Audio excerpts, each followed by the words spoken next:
Welcome to Midlife Matters. I'm Marie, and each week I'm joined by my friends Julie and Mindy to talk about all the topics keeping women in the middle years up at night. Today we're talking about happiness and women. We've learned so much this past year from the book Happy School, and today we're learning even more from the author Julie Gordon. Join us as we share the secrets to overcoming discouragement and worry. Let's get started. Listeners, for the past year, we've each been reading Julie Gordon's Happy School, where women learn the secrets to overcome discouragement and worry. And in the foreword to the book, Julie Gordon, the author, let's not mix her up the whole episode with Julie, our co-host. Julie Gordon, the author, suggests grabbing a few friends, reading a chapter a week, and studying it together to get the most out of it. And so that's exactly what we did. We grabbed all our podcast listener friends, and we discussed one chapter a month for the past year. And we all know that iron sharpens iron, and I hope that this has been the effect for all of us as we've studied and discussed and even wrestled with these concepts together. And hopefully we're all on the path of a transformed mindset. And I will just say, listeners, if you are joining us today, we are definitely on a path. If you have not read the book and you've never even heard of this book, still continue to listen to the episode because I promise that you'll get things out of it. Basically, the book was just a springboard for discussion, and so I know that you'll be able to join in. But Julie and Mindy, after reading the book, what was your opinion? I'm going to go first because I am the resident co-host who does not like anything in the self-help, look inward category. I resist all of that. And this has been an amazing experience for me. I really delved in each month, and honestly, you're going to get out of it what you put into it. I have absolutely loved it. And today I feel like I'm meeting a friend that I wish I could go to coffee with, though we live far apart. I am so excited. Oh, good, good. All right, Julie, I know you have a good opinion of the book. Yeah, it's really taught me so many skills that I didn't think were possible. Like I knew what I wished I could be and how I could think, but I just didn't know how to get there. So I love that it gives you skills you can practice and implement. And there's a lot of hard truths in the book, but I love that you will laugh through the book too, because the main character's thoughts are things that you would think and say, but are afraid to say. Yeah, that was one of the things that I enjoyed the most because I think that in my mind, I'm very skeptical of self-help also, Mindy. I do like to read it, but then at the end, I'm like, seriously, who has time for, the million steps they put forward? Or is that really going to work in real life? And I liked that the main character a lot of times thought those same things about what was suggested that she do. So I was like, yeah, I agree. But I do think that I learned a lot. And I think now it is a matter of, like we have all talked about, it's a matter of putting things into practice. And isn't that always the hardest part? I enjoy reading the self-help book. I don't enjoy trying to put it into practice. But to get you on the path for implementing this yourself, we are so excited that we have the author with us today. And how often do we get to read a book and then talk to the person that wrote it? So Julie Gordon is joining us today. Julie has a master's degree in marriage and family counseling, and she's been mentoring and counseling women for more than 30 years. And Julie, thank you for joining us. It's just so fun to be with you all. I'm really excited to be here. Yeah. And I mean, can you believe we read your whole book and talked about it with tons of people? And I loved it. When I listened to the podcast last night, I just thought these women are wise and y'all are fun. I'm just really excited to hear all the rest of your podcasts. Oh, good. Well, Julie, why don't you introduce yourself and let us know a little bit more about you? Well, I think I'm pretty average for a woman, whereas the top thing, of course, like the three of you, is my relationship with the Lord is the most important thing in my life. And then my family. I just think that's the way most women are wired. I'd say we're stereotypical 80%. I'm just like that. So then there's another category of your gifts and what you're supposed to be doing to help the kingdom. And so I think what I'm supposed to do is help women with the issues I've struggled with. It seems like that was God's path for me, is have hard struggles and then help me figure it out and then teach other women. So that was relationships. You know, I didn't come from watching marriage done beautifully. So I wanted to learn how to do it beautifully. I struggled with my weight since high school. I had to learn how to eat. I struggled with discouragement. Of course, this is my favorite book I've written, Happy School, because it changes everything. If you can learn how to think and not be overwhelmed by all the disappointments in your life, because they're never going to stop, then you can be a happy person. It's so interesting that people that are quadriplegics, people who become quadriplegics because of accidents, revert to the same level of happiness in about 6 months. So you go from being normal to not being able to walk. And in 6 months, they're at the same happiness level, which tells you there's a certain way people think, and that determines your happiness. It is not circumstances. I know circumstances, of course, are important. And I'm not trying to, being in the Jewish concentration camps, I'm not trying to say that that's not very serious, but you can even Viktor Frankl. Yes, Viktor Frankl. Wrote the most fabulous book, and he was saying even in that situation, people chose their attitude. So yeah. Wow. So anyhow, I kind of chased a rabbit there, but but writing about God gives me answers, and then I'm helping other women with the things, just a few subjects. So. Yeah. Well, and you do have other books besides Happy School. And so we'll talk a little bit about those later. But in the book Happy School, you chose to write about it in a little different way. Like normally when we pick up a self-help book, we expect to get a lot of advice. We expect it to be very nonfiction. This is actually written as a fiction book. It follows a main character and a story all the way through. One of the different things about it is you chose to give the advice through a genie that appears to the main character. And how did you come up with that concept? Well, I've found out that women are better coaxed instead of commanded, just like husbands, okay? And so if I can kind of undercover reveal things to them, they're not as resistant, okay? You know how I almost don't like to do one-on-one counseling anymore, because if you have to say a hard thing, everyone's offended. But I like to do groups of 5 because I can say anything and no one's offended because no one takes it personally. They can be convicted then, but they're not offended.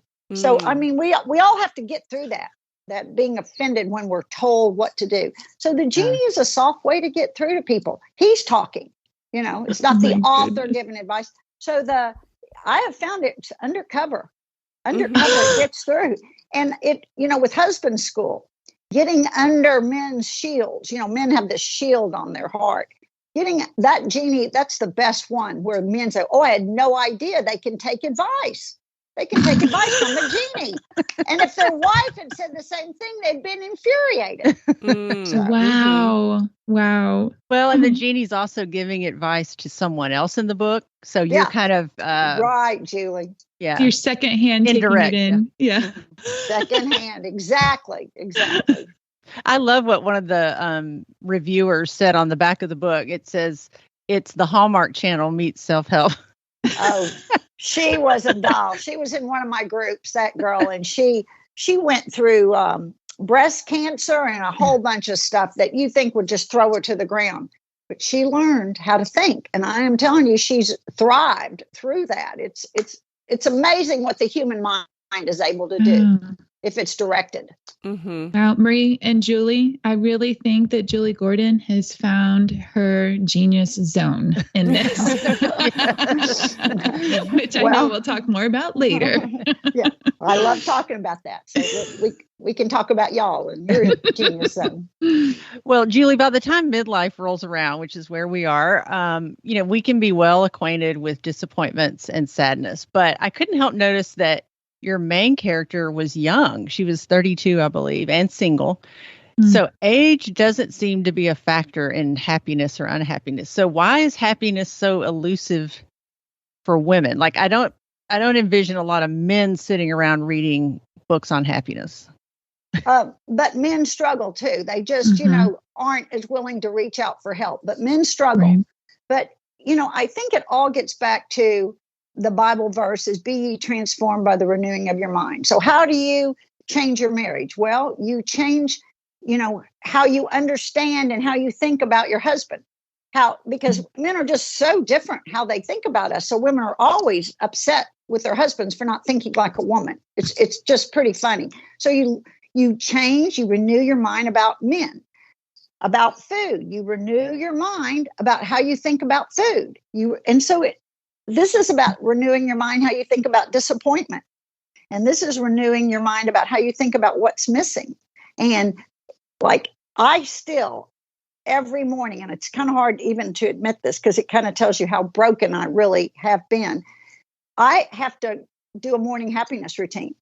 I have to get myself, it's like pulling yourself up to go do a workout. Mm-hmm. Pull yourself up and I don't want to go through my gratefulness list. I want to sit here and myself pity what I don't have. But it's a choice. It's a choice. We weren't trained how to think. And so the Bible completely tells us how to think, return an insult, a blessing for insult. I mean, who does that naturally? We have to be trained. Humility, none of us do that well. So I think all of it's your mindset, it's your training. Well, Julie, in all of your time guiding women through the lessons in the book, are there certain lessons that seem more difficult to learn or apply than others? I tell you, the ones in my groups that the most women had the most trouble with were the issues of self-pity. They just could not. I mean, we would go over it and over it and over again. And I remember this one darling, lovely Christian woman, and she would say over and over again, I just didn't get what I needed from my father in childhood. I just can't even tell you how many times women, well, you don't understand how hard this is.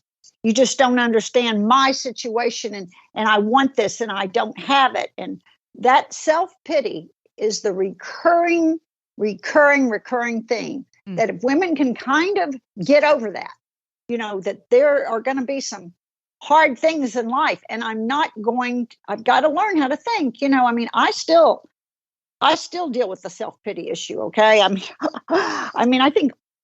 have 6 children and that's what I did for my whole life. And I have 5 sons and 1 daughter and, they grow up.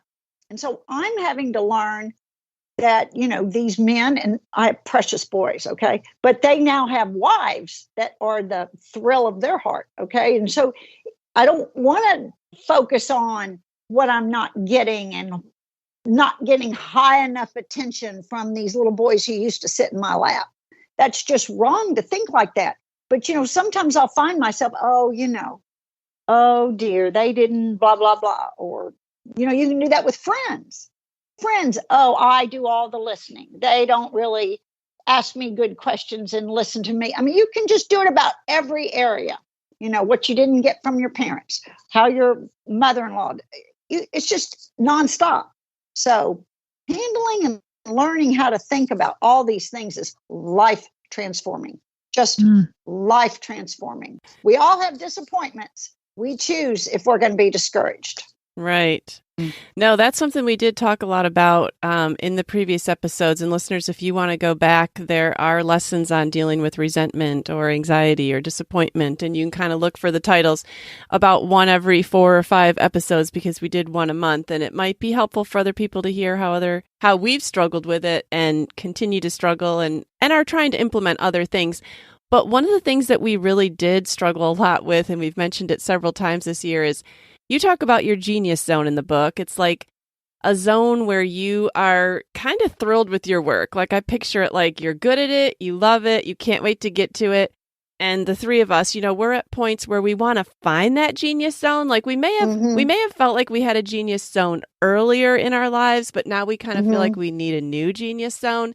Right. And talk a little bit about how women can find their genius zone because it's really seeming difficult to us.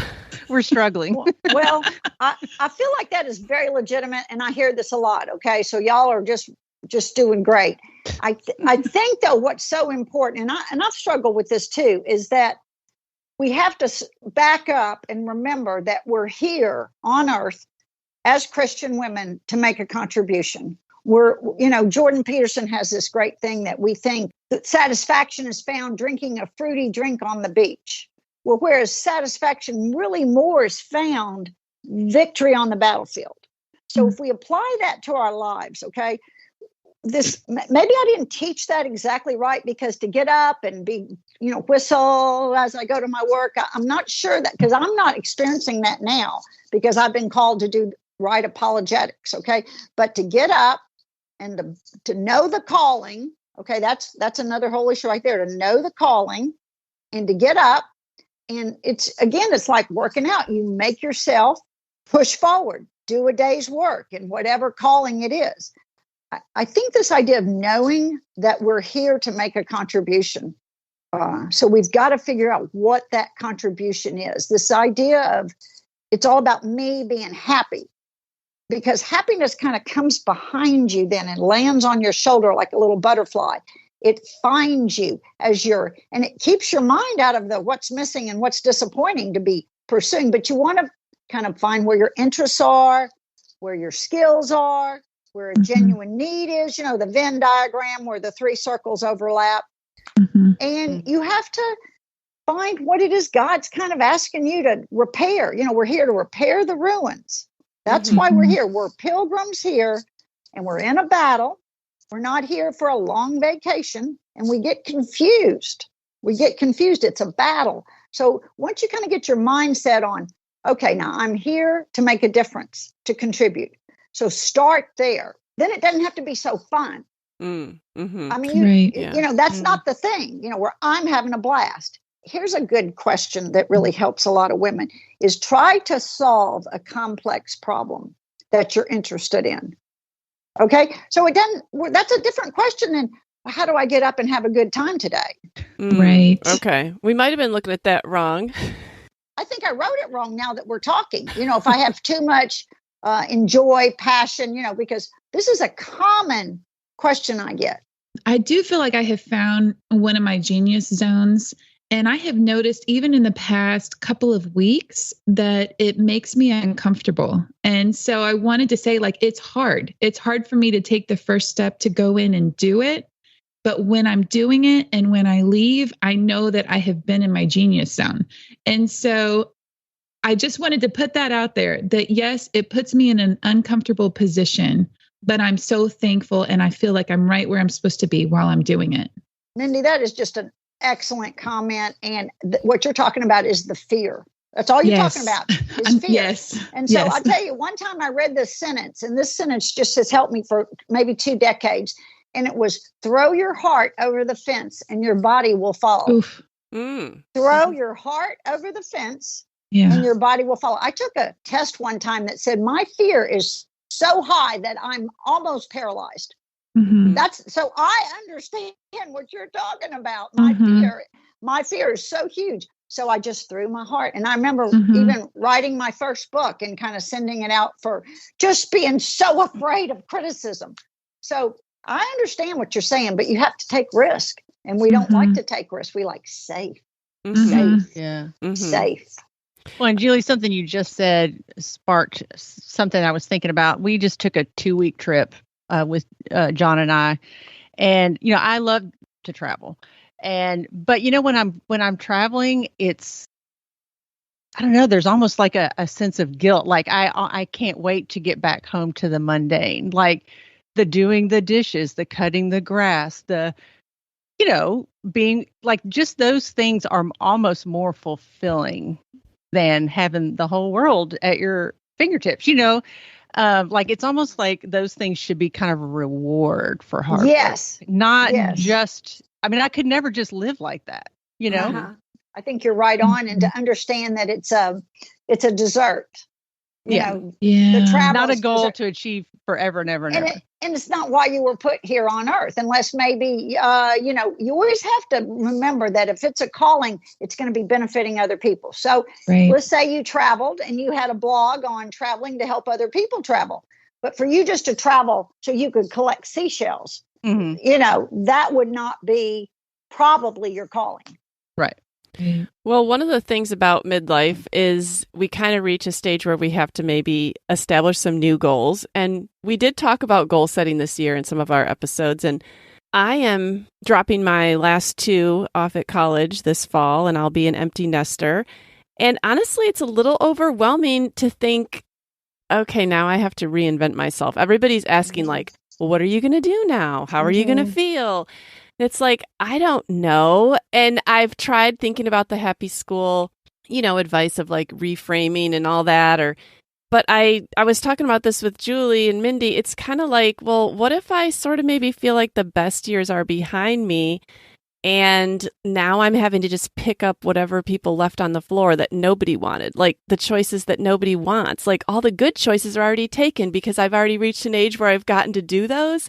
Like, what do you say to midlife women to make them feel excited about the next half? Because it seems like our culture is only excited about the first half. Well, you're dead on, okay? And so what you're dealing with and I've dealt with it a lot more than the three of you because I'm older than you, but the grieving and the loss of youth, okay? I mean, that's a big thing to grieve. When we're young and plump, okay, the world rolls out a red carpet, and we think we're so great, but what we really are is we're young and wanted for our youth as women. It's a big problem. We think it's us and it's I hate to say it like this, but it's our sexuality that's really what other people are interested in. And so there's a part of us that we don't want to accept that it's not going to be like it was when we were 20 and the world moved out of the way for us. And then you had young children, you had so much importance. And so now, God, here we are, not as desirable by the culture, definitely not as tight-skinned, okay? Our children don't need us the same. And so we're a little mad. We're a little mad that this is how it is, okay? Acceptance is such an important part of life. And so once we accept that this is it, okay, then we choose. We choose to look at our talents and our gifts, and we create a calling. We listen to the Lord, but we create a calling and we jump in to contribute. And then again, happiness will come up behind us like a little butterfly on the shoulder. But it's a choice. The best example I can think of, this older man in my family got fired at 51. This man's dead now. He was so devastated. That he ended up watching soap operas and being depressed and got just belligerent, okay? Versus another person in his family had to kind of change jobs. It was 47. It was 4 years earlier, completely changed jobs and built this business that, 20 years later is just the most wonderful thing he's ever done. So it's a choice. See, we can lay down and say, woe's me, that was unfair, I don't like that. Or we can pick ourselves up and say, okay, this is what I've got. It's not what I want, but this is what I got. I will just, we choose to go into life with courage and try to do something of value. That's the whole mindset that changes everything. It's so satisfying. Instead of, this isn't fun and I don't like these wrinkles, all the things we 50, and y'all are all so beautiful. So that's not y'all, but. Well, thank you for saying all of that, because it just is so helpful to have you put into words what we're disappointed about. I don't even think I realized all of that. Like, yes. Yeah, like the ease and acceptance of being young and all of that. I don't even think I realized that's part of what you miss as you age. Women give up so much power as they age. Men don't. Men get more power as they grow in their careers. Okay. So, I've talked to God about it a few times. This doesn't really seem fair. Okay. but this is the way God has ordained life. And so the sooner I accept the way God has made things, then I can move on. And so I have moved on and I'm fine now. But I had to make a choice, like, what contribution am I really going after here. And the bigger the contribution that you have, the more mind space it takes up and the less room there is for the WMDs, the what's missing and disappointing. Mm-hmm. But you have to figure it out first. I do want you to take some time to do that. It's not like written on a note on your pillow. Yeah. Well, Julie, we've had some questions about real sadness. Isn't it okay to be sad? And we talked a lot about reframing, those what's missing and disappointing. What would you say to someone who says that, well, isn't reframing just shoving those feelings under the rug or stuffing your feelings? And I think, you can stuff your feelings, but that's not what reframing is. Reframing is trying to get God's perspective. Sadness is just about loss. Okay, so you can lose a job, you can lose your youth, you can lose your kids, you can lose your health, you can lose a friendship. Sadness is about loss. Loss is a part of life, and it's almost like we're mad about it.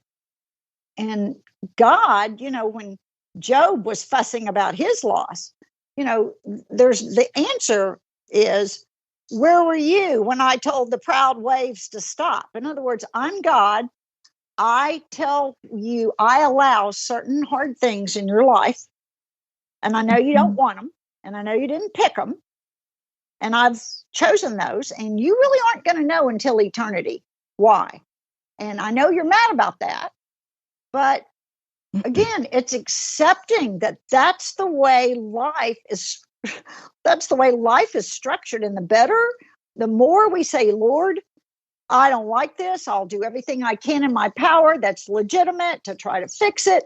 But at the end of that has to come acceptance, and has to come knowing what am I supposed to be doing now, and doing it, and, putting all that sadness at a certain point. Now, Marie and I had a good conversation yesterday about, there's a difference in levels of sadness. I have one of my best friends lost a grandchild in a tragic accident. He was 9 years old, sledding accident last year. And, the grief, to overcome grief like that is just unbelievable. But then there's a point. There's a point where we have to take our grief even. Now, I'm not saying she needs to do that now. It's only been 18 months out. But like my grandmother grieved for 10 years. She didn't smile or laugh for 10 years after my grandfather.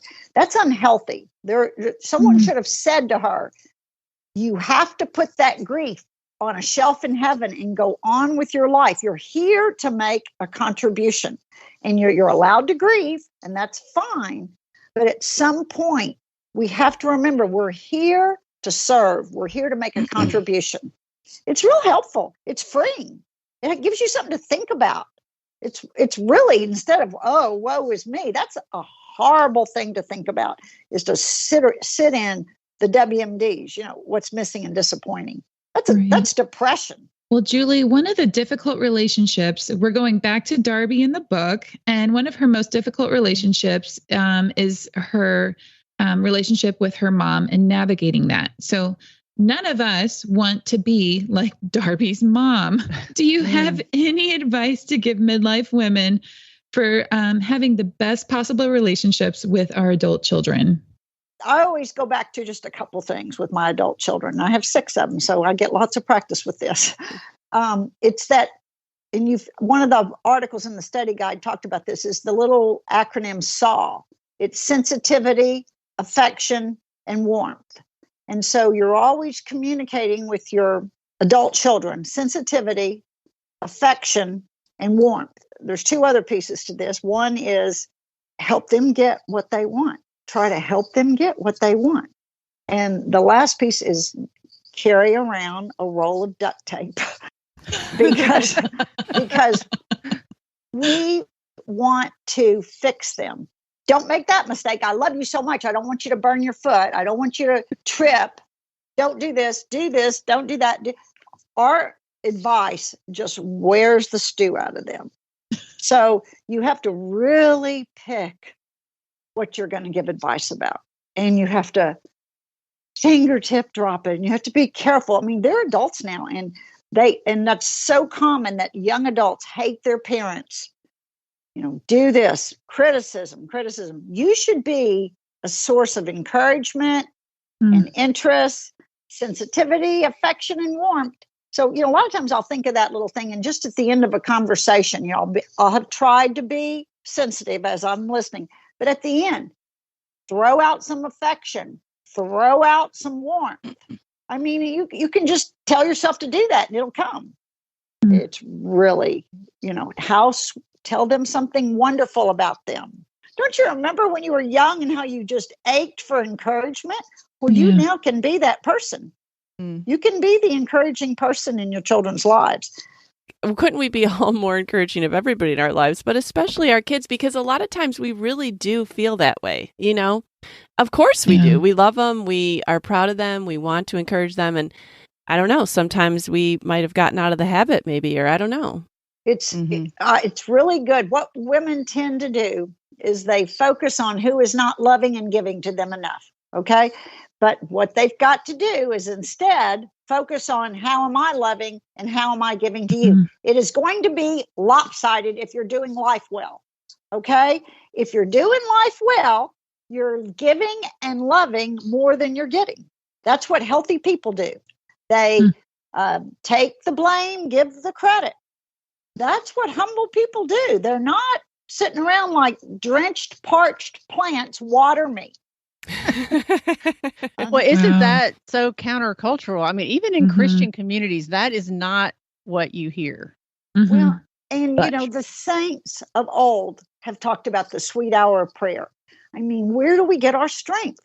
I mean, you get up and you spend that time with the Lord, and you come as a weak and dry, weary person to the fountain of life. That's what that's what the word is living. The word's living. So we go and God puts that into us. The Psalms are sometimes I read the Psalms every morning and I just think, Lord, you knew that's exactly what I needed. I mean, you knew, because the cry of the heart is in the Psalms. So he's provided a counselor for us in the Psalms. So you can get full at the well. You get full in your quiet time. You get full with the Lord. Peter Lord used to say the first job he had every morning was to get his soul happy in the Lord. I mean, how can you go out and love and give and contribute on an empty tank? But your first job is to get you content, to get you full of the Lord. For me, someone needy and a little broken like me, it takes quite a while every morning. Well, one of the things that you say in this book, and it's true, and we've said it also on the podcast, is that this is just the start and it can take years for mastery. Like, we're not going to read this book and all of a sudden be Pollyanna every day when we wake up. And so what do you recommend going forward to help us master these lessons that we've been reading about? Well, it just depends on how much you need the lessons. Okay. So the girls in my group that are really, I hate to use the word broken, but they're more in need of these principles. Okay. They struggle with staying on top. They struggle with having contentment. Okay. If you really struggle daily in having joy and contentment, the best thing you can do is get 4 or 5 other women, sit around in your living room and go through this book again, because these are counterintuitive principles. It's like staying in the Bible for walking with the Lord. I mean, if you really struggle, let's just say you're trying to change your eating patterns. Okay. That's a real common one for women our age. Okay. They're trying to not eat junk. I mean, it's just a matter of renewing your mind. How to think about junk, how to think about good food. It's all in the mind. It's all a choice. Same thing with alcohol. Women who struggle with alcohol. It's, when you see that you're just choosing alcohol to numb, that's what you're doing. I mean, it doesn't really give you any benefit. So anyhow, I can go on and on about these topics because. No, I like the idea of getting together with other people. If I'm trying to work on something by myself, I mean, maybe I can stay motivated a week or two, but if I am trying to work on something with other people, then they kind of hold you up when you're feeling discouraged and you do the same for them. Well, you do. These are, as I said, counterintuitive principles. So you are not going to keep, paying attention to your self-pity, and you're just not going to keep thinking about that unless you're kind of discussing it. So it just depends on how bad your need is. Yeah, I've loved that we've discussed it each month. And I think, I rarely read a book more than once. And this is the second time I've read this. So I'm actually excited to maybe find another group and do it a third time. I think that's what it would take to keep it in the forefront of my mind. When someone's discouraged and they come over to my house, we'll say just one-on-one or even something like that, and I hear myself telling them what they need to do, it's kind of like, oh, yes, and you too, you too, because they're counterintuitive. And, it's kind of like that verse in Hebrews that, be careful and pay attention lest you drift away. Mm-hmm. And we drift away from the Lord. We drift away from thinking correctly about life. We drift away from understanding what our husbands need.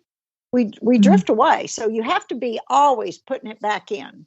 Mm-hmm. That was my next question, Julie, is please offer us hope. Does this ever get easier with implementing these, this new skill set that we have all just kind of learned? Have you noticed a long-term benefit of after learning these principles yourself and then writing this book and implementing them? Does it get any easier? I really got to say no. This is not helpful. But what it is, it's kind of like I can pull myself out of any funk pretty much if you give me an hour in the morning. Okay. I mean, I'm going to come to my office with a big cup of coffee, and it's a funk most mornings. I just got to be honest, because I have some really bad thoughts from the past and childhood and just lots of junk. And I think God allowed that. I'm not mad about it, but I can get out of it. Okay. The morning happiness routine, writing what I'm looking forward to. My gratefulness practice is so huge. Reframing, I'm always reviewing the positive qualities and the benefits my husband brings me so that I adore him.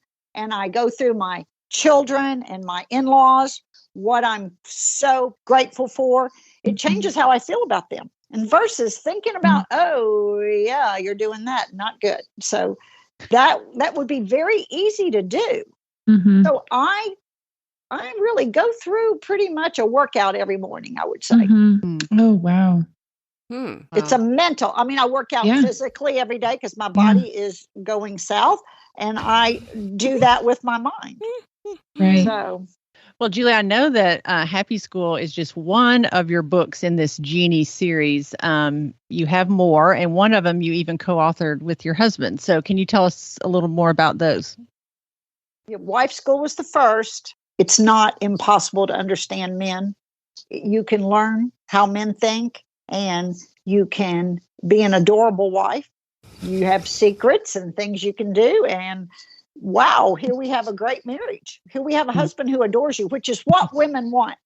They want a husband who adores them and pays attention to them and is considerate of them, which is just the biblical thing that Paul wrote about in Ephesians. Husbands, love your wives as you love yourself. Okay, that's all we want. Love me like you love yourself. So I just love Wife School because I love happy marriages, because that's probably my favorite thing on earth is my marriage. It's just my favorite thing on earth. I have a wonderful husband. All right, so now Husband School, we're getting ready, in fact, to start a new group with young couples at our church. We only take 5 couples at a time, and my husband will be in one room doing the men, going through Husband School, and then I'll be in the other room taking the wives through Wife School. And that's when you really have the transformation, when you're working on the men and the women. So that'll be fun.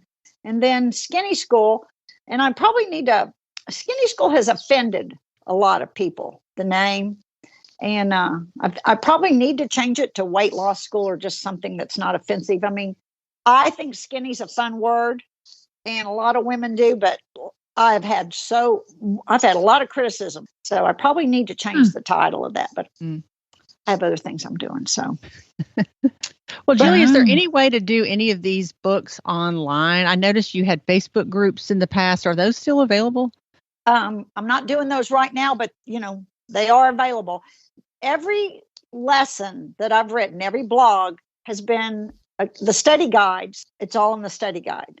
I really named the study guides wrong. It should be like Wife School Advanced or Happy School Advanced. It's not so much a study guide. It is, but it's also just new information to help you get the principles. So there's a lot of things I need to do. Change the names of the books. And I'll get to it when I can.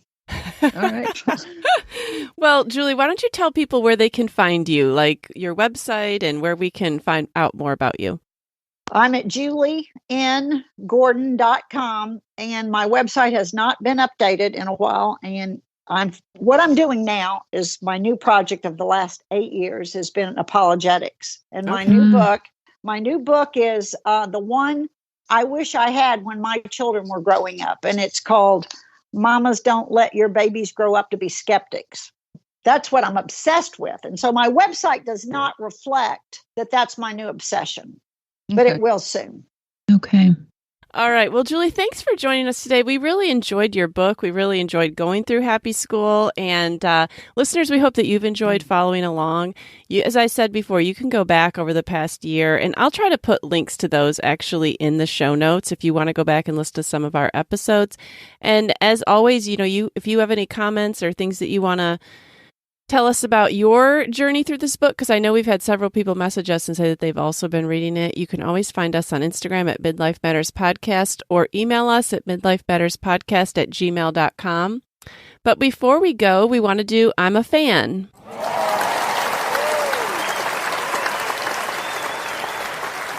And Julie, I'm a Fan is just a section of our show where we share what we are a fan of. Different things in your life that you think that listeners might be interested in. So what are you a fan of this week, Julie? I've been reading these books by Richard Simmons. They're very readable. They're on the evidence for the existence of God, the evidence for why Jesus really was a man and how he really did die and was resurrected. His name is Richard Simmons, and he has several books on Amazon. Reflections is the first one that I read, but I've read pretty much. He's got books like Humility, the Mark of a Man. He's just a great author. So I'm really loving his books. All right. Well, good. We'll put a link to that in the show notes. Mindy, what are you a fan of this week? I'm going to go full on. Let's keep aging gracefully. And I have found a new product. Okay. that I actually really enjoy because my skin has changed a lot in midlife.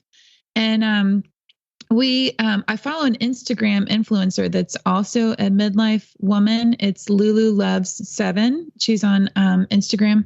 And so she was talking about this vitamin C serum. Oh. And so I've just noticed like age spots and dryness and, things like that. And so I have started using this vitamin C serum. I didn't actually buy the one that she suggested because it was really expensive. I wanted to go to Target instead. Yeah.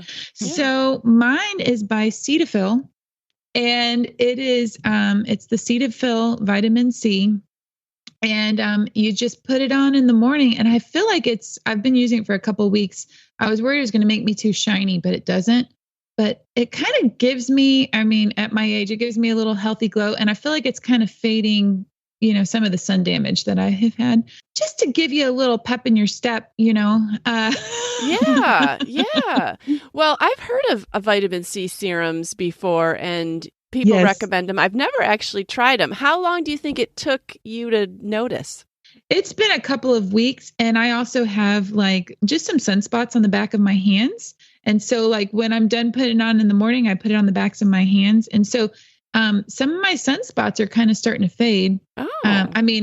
They're still going to be there, but I feel better about them because I'm like, oh, I'm doing something about that. Yeah. No, I think that's great. I think that's really good. We'll definitely put a link to the one that you got in the show notes. Yes, I'll send you that. Yeah. Julie, the other Julie, what are you a fan of this week? I'm a fan of an app, and I meant to share it on our episode where we talked about apps, and I forgot. But this has given me a little bit longer to try it. It's called Upside, and my son shared it with me, and you use it for purchasing gasoline. So you'll open the app, and it'll give you top nearby fuel offers. Like it uses your locator, so it knows where you are. You pull into the gas station, and you check in on the app. And these gas stations offer some of them are 25, 30 cents off a gallon. Whoa. And you, once you check in, you pay, and then you have to enter this information. And then within 2 or 3 days, the rebate comes. So you're still paying the full price for the gas, then you get a rebate on the app. So like I have $15.92. Ooh. And I could link that to my bank account, but I don't want to do that because I don't trust that. Yeah. But I can redeem it in Target cards, Amazon cards. There's like literally hundreds of ways you could redeem the money. Wow. So it's kind of a fun game. Like, okay, I have $16. Like that would buy my next book from Amazon just from saving money on gas. Yeah, that is really good. That's really good. So one of the things I'm a fan of this week is something I've wanted to share for a while, but it's like, well, when do you put it in? But anyways, sometimes I get so tired of sports bras with pads. I'm tired of the pads messing up in the wash. I'm tired of them bunching. I'm tired of them bending over. It just drives me insane. So I bought this sports bra at Target, and it's called, it's by Joy Lab. I don't know if you've ever seen any of their stuff at Target, but it's called Medium Support Long Line Sports Bra. And it says exceptional comfort, and it truly is. Okay, first of all, it's not one that I would really wear to work out in necessarily, but it is one I would wear like on a hike or walking. Okay, there's no pads. And it kind of starts kind of high on your neckline. It's more kind of like a shirt. Like I could hold it up here kind of, but see how long it is? It's kind of like a camisole, and okay, this is going to sound weird, but it smushes everything to you. And it just, I don't know. It's very comforting. Like it's not uncomfortable. It just, I don't know. I like to put it on in the evening sometimes. So if you are not wanting sometimes sports bras are so tight, they're like pulling on your shoulders. This is actually comfortable if you want to try the Joy Lab Medium Support Bra. I bought one in gray, and then I was in Target the other day, and I passed this really super cute light pink one. And I was like, oh, getting that one too. And I may go back and get other colors. So if you're looking for something. Well, it looks like it could serve like a tank top too. Yes, that's what it can. That. It could just be a tank top. Yes. What were you saying, Mindy? I say, yeah, no, that's actually a shirt, Marie. That's supposed to go by itself. Yeah. That's a crop top. Well, and a lot of times I do wear like this really like open tank top over it that has like really open armholes. And I don't know, like it's something different. And so sometimes I just get tired of the same sports bras. All of them are cutting me off, and I'm just uncomfortable. I hate wrestling with those pads when they come out of the dryer. I know. Every time. So anyways, I'll also put a link to that in the show notes. All right, Julie Gordon, this time I'm talking to. Thank you so much for joining us. We really, really enjoyed talking with you. And Julie and Mindy, I look forward to talking with you next week. Yeah. Thank you, Julie. Thank you so much, Julie. Loved it. Thank you. All right. We'll see you guys later. All right. Bye. Bye, girls. Bye. We're so happy you joined us today. You can find the show notes for this episode at midlifematterspodcast.com. Also, please tell a friend about the show and help them hit the free subscribe button on their favorite podcast app. Be sure to follow us on Instagram at Midlife Matters Podcast. That's where we post pictures and stories about all the things we talk about in each episode. Thanks for listening, and we'll see you next week.